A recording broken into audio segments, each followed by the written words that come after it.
عبد الرحمن، الطفل المكافح اللي ضاعت حياته بعدد لا نهائي من الطعنات بسبب 5 جنيه.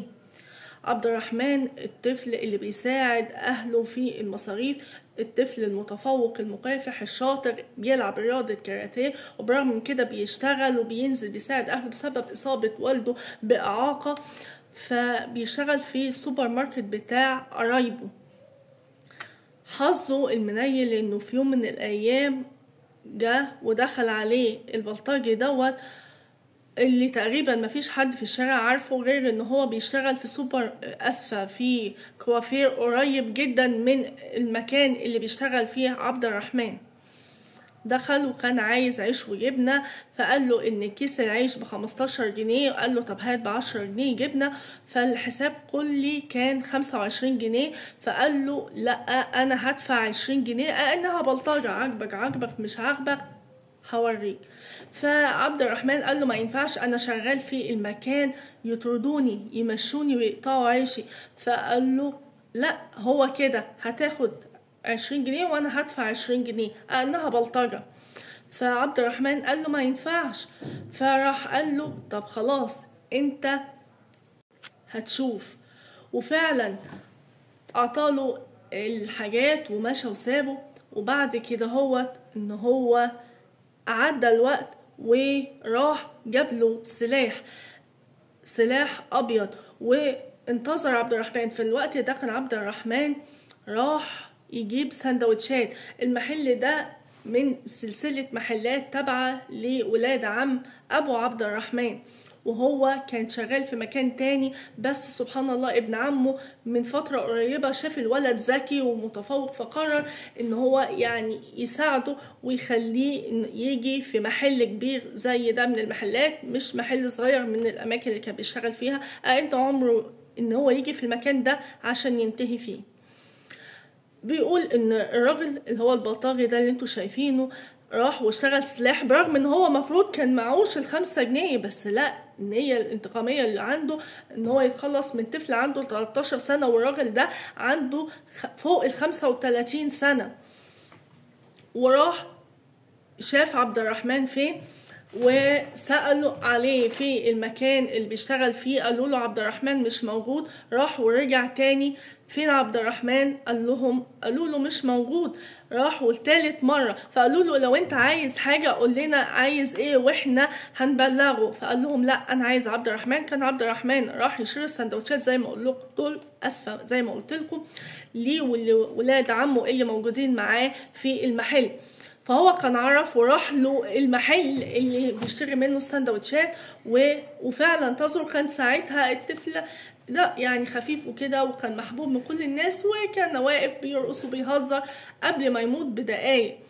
وعلشان عبد الرحمن بيلعب يعني كاراتيه خطوته سريعة، الراجل معرفش ان هو يحصله. لما عبد الرحمن راح المحل بتاع قرايبه وحطوا السندوتشات علشان ياكلوا، كان الراجل البلطجي دوت دخل عليه وقال له انا عايزك. فقال له عايز في ايه؟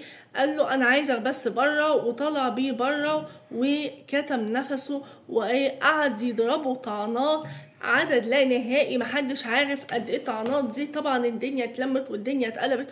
فقال لهم بين بجحته، قال لهم مالكوش دعوة، ده ابني وانا قتلته، من كتر الفجر والبجاح اللي فيه.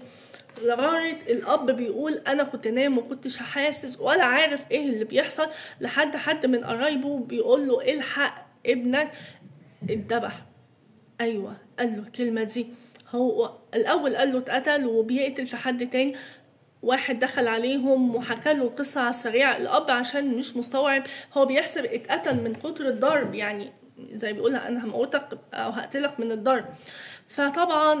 فهو راح بسرعة، بيقول أنا مش عارفة أنا بلبس إيه ولا عملت إيه، وراح جري على المكان. لقى الطفل بعد ما اتضرب عدد لا نهائي من الطعنات ذبحه فعلا. يعني كان المنظر بشع جدا جدا. فبيقول ان هو من كتر البجاحة الناس قالوا له ان هو كان بيقول لهم ده ابني وانا عملت فيه كده وملكوش دعوة. طبعا هو محدش يعرف عن الراجل ده اي حاجة ولا معلومات عنه، ساكن فين، مكانه، غير ان هو شغال قريب من المكان اللي هو محل شغل عبد الرحمن. يقال ان هو تم القبض عليه، بس هو الراجل ده ما انتقمش من طفل صغير علشان عايز حق المكان اللي هو بيعيش فيه، المكان اللي بياخد منه لقمة العيش. لو هو كان قال له انا معيش، هو بشهادة اصحاب المحل، هو عمامه ولاد عم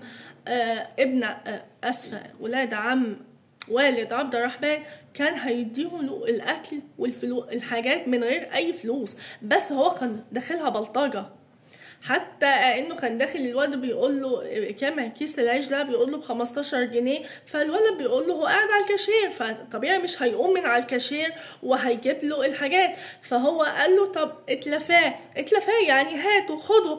فعادي ما فيهاش اي حاجه، انا بخش ممكن السوبر ماركت بجيب الحاجات بايدي وبيبقى فيه العمال جوه.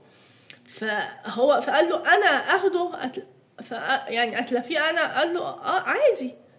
فلا، هو كأنه مبيت النية، هو كأنه شاف العيل صغير فإنه انتقم منه، بس انتقم منه انتقام يعني مش محدش قادر يتصوره. كل ده علشان طلب منك 5 جنيه. ما انت ال5 جنيه اللي انت كنت عامل حجة ان هي مش معاك، او ان انت بلطجة انك كنت شايف لا القيمة دي ما تساويش اكتر من 20 جنيه، هي مش فصال.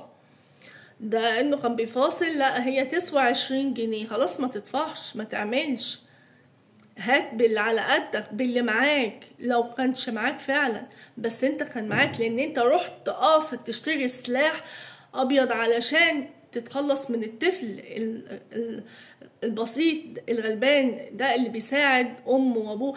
امه الست الغلبانه يعني اللي صعبان عليا جدا، اللي بيقولوا ان راية بعد الطفل ما مات هي مش مستوعبه ايه اللي حصل له، لدرجه بتقول للجيران اندهوا على عبد الرحمن عشان يجي يتردى. حاجة تقطع القلب. حسبي الله ونعم الوكيل. وده يعني ده لو اتشنق في ميدان عام اقل واجب. طبعا يا جماعة، وان شاء الله حق عبد الرحمن راجع، وربنا يبرد نار قلب وحرقة قلب امه وابوه.